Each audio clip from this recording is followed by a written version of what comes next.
That's that good shit. Hi, hello and welcome. Welcome to this new series, Lord of the Rings Battle from 2. Long time coming. I definitely still had to play this game sometime, right? There was no option for me not to put this on my channel as well. We're just gonna do the same thing as we did with the first game. We're gonna start off with a good campaign, put us on medium, that's gonna be fine, and then we'll see what the game brings us. Showed the entire introductory cutscene because I wanted to experience the nostalgia and remember what this game was about. And I think that was a great decision. Final years of the Third Age. Middle-earth stands on the brink of destruction. Alright. Trouble's brewing. Elrond talking, I believe.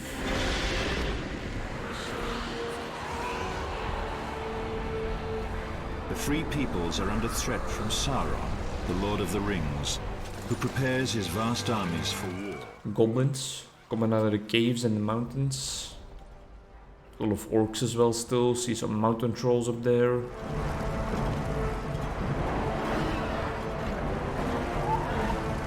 This is gonna be Mordor probably, or somewhere in Mordor. Alright, and here we are. The leaders of elves, dwarves and men Boromir come together at the Council of Aragorn Elrond to decide their next move. Here we are, the Fellowship of the Ring. We followed them in the first game, right? After the Fellowship is assembled and heads south to destroy the source of Sauron's power, the remaining leaders prepare for the Dark Lord's assault upon the northern lands. So that's what this game is all about, right? About what happens in the background while the Fellowship is on their mission. The Elven and Dwarven races have always had little trust for each other, but now they must unite and fight a common enemy. And that common enemy is capitalism.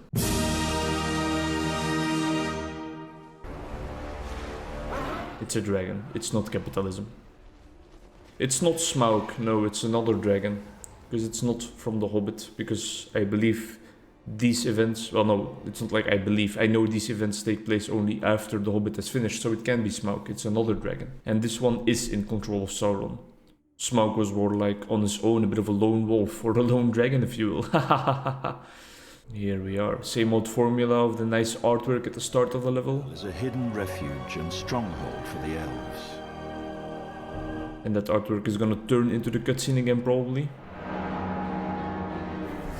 Yeah, oh, that's so cool. I missed that. Now, this ancient city has been spared from Glorfindel. war. And an encounter with goblins. A whole lot of goblins. That's enough goblins for you to gobble on these nuts. Glorfindel must go to the house of Elrond Here and we inform are. the Lord of the approaching goblins. Alright. Oh, it feels great to be back. How much do we still remember? First of all, you definitely get the heal. That's a bit of a versatility talent. What Glorfindel can do from level 1 is mount and dismount. He is gonna be able to learn Blade of Purity at level 3. He is gonna learn Windrider at level 6. And he is gonna learn Starlight at level 10. Looks like he is more of a support hero, not that big on the action himself, but he can provide some nice support to our troops. One thing we have is we are not able to play zoomed out now anymore. That was something, a mod I installed for the first game, but I don't think this game has it. So this is the perspective we're left with, which is alright. Maybe it is actually zoomed out already, I don't know. Do we have any bonus objectives? No, we don't. So yeah, anyway, welcome back. It's a bit of a hard opening, and we're just jumping right into the middle of the action, but I don't have to explain anything about these kinds of games to my following, to my viewers that have been with me for a while, because of course an RTS game like this, and especially like just The Lord of the Rings, is the game I used to start my channel, to start my YouTube journey, and it is a game that definitely shaped my childhood in a large way, shape and form. So it's only fitting for me to continue this series and to play the second game in the series. Maybe I will continue on and play the expansion concerning the Witch King of Angmar as well. All things that the future will point out. Not sure about those things yet, but we will see. For now, this first mission, this first introductory mission of the good campaign is of course gonna be rather easy, you know? Maybe not everyone that is playing this game has played the first game or has played any RTS games in general, so they might be a bit hesitant on what to do. I sent Glorfindel out here firstly because I want him to gain level 3. Awesome. I guess he can't use it yet in this mission because that would make him a bit too overpowered, but now that he is level 3, I think that it's going to be the max level he can achieve this instance. Yeah, it is, because he doesn't get any more experience points. Alright, that's great. That means that we kind of pumped out everything out of this level that we could pump out of it, and now we're just heading off to Rivendell. There we go. Still no bonus objectives? Nope. Just have to warn Elrond. They'll be fine. Elrond is just chilling over here together with Glowing. It's glowing, right? I could see it like this. Yeah, glowing. Also, here we are. You're back so soon, Elf. The goblins have come down from the mountains. They're approaching from the south. I sensed this day was coming. Long has course he Rivendell been does. safe from the servants of darkness. Its sanctity must not be lost. Elrond has some special magic powers for sure.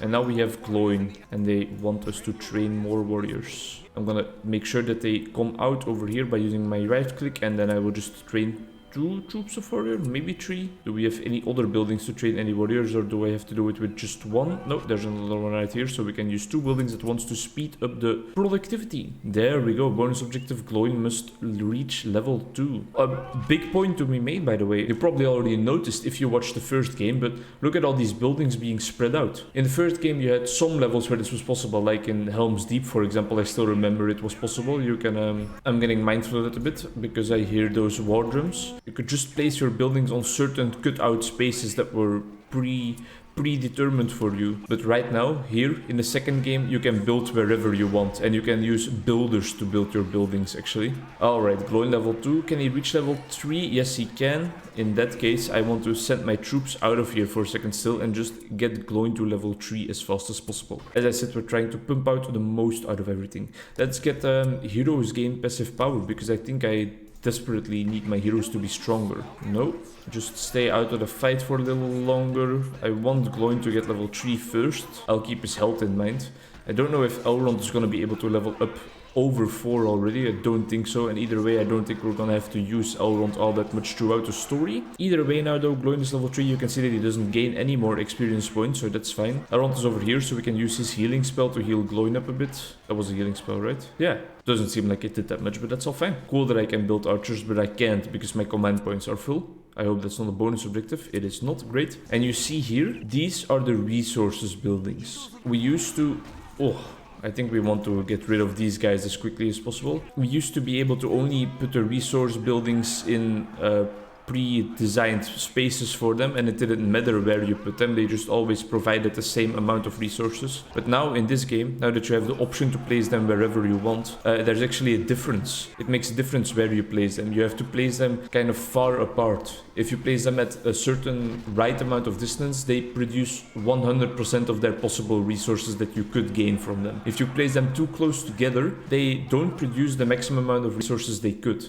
And I think they implemented that to kind of prohibit, or to kind of try to stop people, rather, from getting their bases all clumped up in one specific space. Especially because they introduced the feature of, well, being able to build wherever on the map. They don't want you to just keep going with the classical way of doing things and putting all of them at one place. Hold on, let Elrond do for a second, because he gets experience. Yeah, we should have probably paid a bit more attention to that, but it's all fine. It's all fine. Tom Bombadil, very overpowered power for a second, but this lone tower, I remember that being one of the strongest as well, because it just summons a random arrow tower and it stays there forever. I think we're gonna use the Elven Wood first. There we go.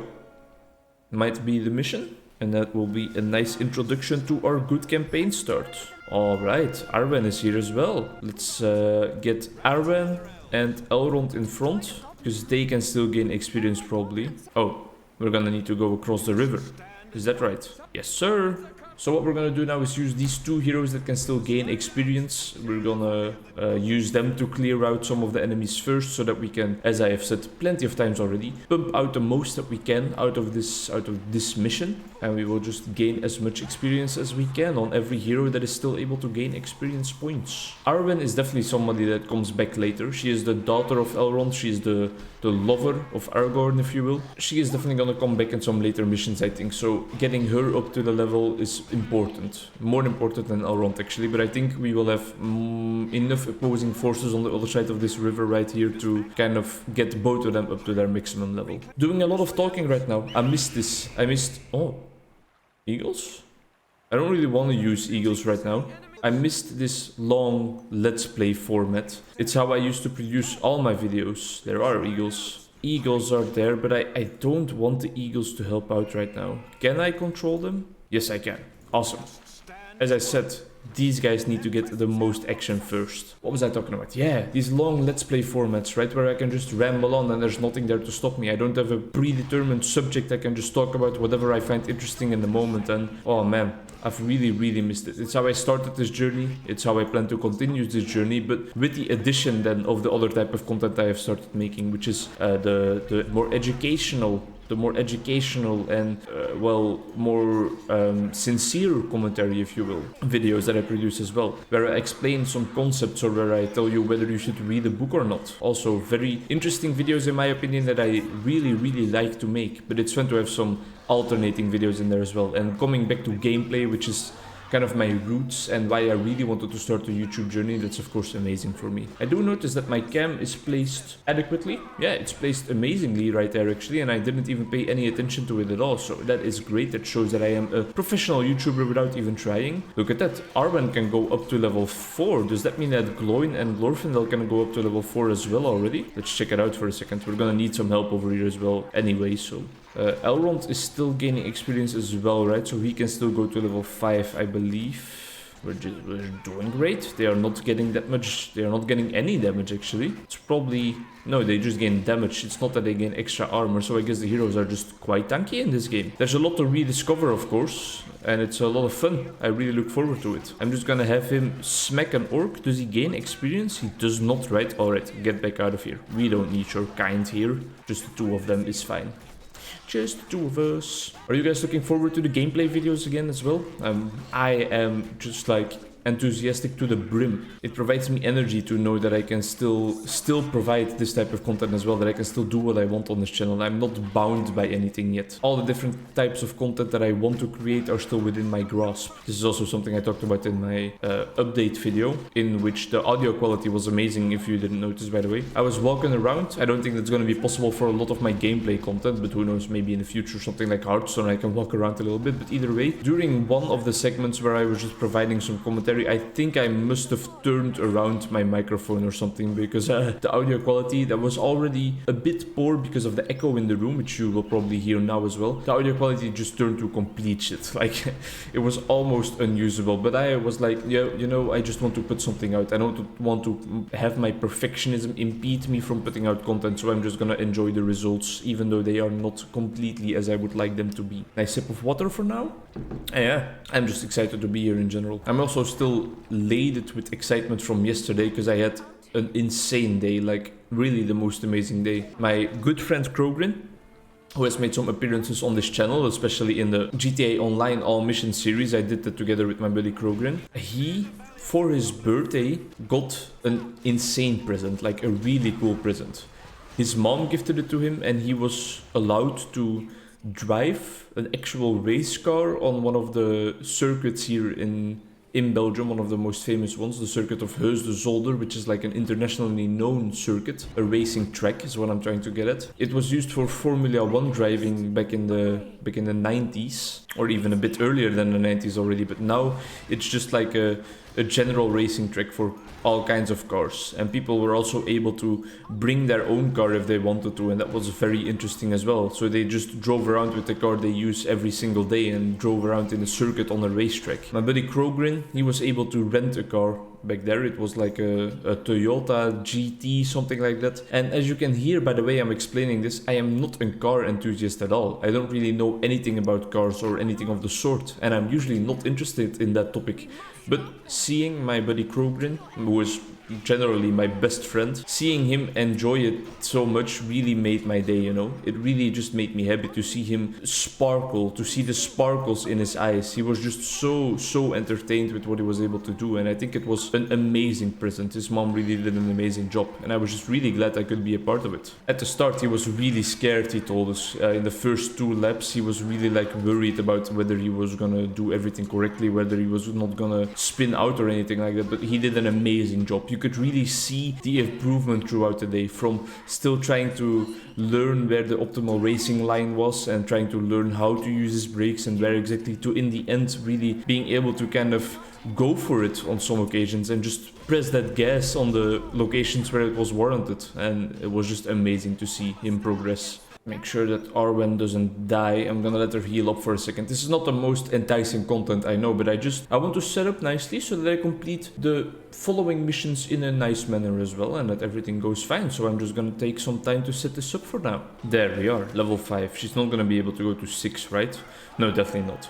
Now we can send the army in again. And now things are gonna get ugly for the enemies. Now that we have kind of done everything in our power to make the next couple of missions as easy as possible, we can now use all of our heroes, all of our troops, which include the eagles by the way, and yeah, we're just gonna ransack them. And now let's move on before those rocks crush our entire army. These are the new type of enemy in these games. They are the giants. They're just larger than trolls even, and they can throw rocks or probably eat humans as well. They can just cause a lot of damage, that's for sure. Talking about a lot of damage, Arwen is quite low health. I'm gonna use the healing spell, try to get a bunch of my troops in there as well. And we are just gonna get rid of them out of this land once and for all. I don't believe we have any other bonus objectives, nope. So we are gonna get the total victory, which we are always still looking for, of course. I wonder how many people that are watching this, if any people are watching this at all. Please like, subscribe, hit that comment, suck my dick. And I wonder how many of those people watched through the entirety of the first game on my channel, because that was really the thing that kicked everything off, right? So this has some emotional value for me as well,